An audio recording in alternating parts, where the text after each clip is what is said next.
Hello everybody, this is Mrs. Knight from Devon School. I'm going to talk to you today about pencil grip.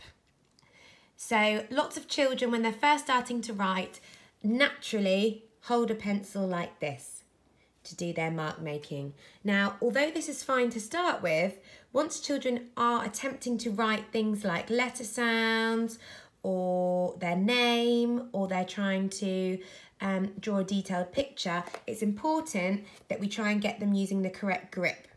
Research now tells us that if we don't retrain them when they're very little, it's really difficult for them to get out of the habit of holding their pencil wrong. So I've got a couple of ways which we can work on this. So the most common one is your classic tripod grip. So I get the children to make a fist and then we release. 3, 1, 2, 3.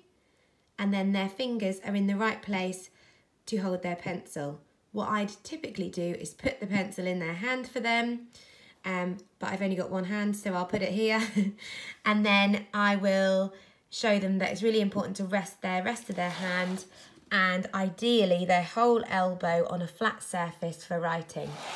When children are learning to write, it's important that they are sat at a table, on a chair, with their feet flat on the floor, because when they're doing precise, fine motor control activities like handwriting or specific writing, it helps their muscles all be in the right place. Another one, my favourite, is the pinch and flip. So we'll get our snappy crocodile fingers. We'll pinch the pencil at the paint line here, not too high or too low. And we will pinch and flip. Now, I've just flipped it using a spare finger, but you might train your child to use their other hand, or maybe you could flip it for them if they're really little.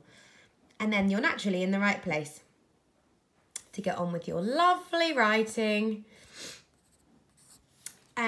Sometimes we see children who have the correct pencil grip, but sometimes their fingers seem to be really long, or they seem a little overbalanced, or a bit wrong. So a technique that does really work is called the pom-pom method. And at school we'll get a little pom-pom and we'll rest it under these 2 fingers at the end. I don't have a pom-pom, so I'm just using a bit of tissue.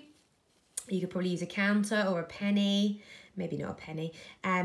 So these fingers are occupied. I can now do my pinch and flip, or I could get my tripod fingers ready first before lifting my pencil, and now I'm ready for writing.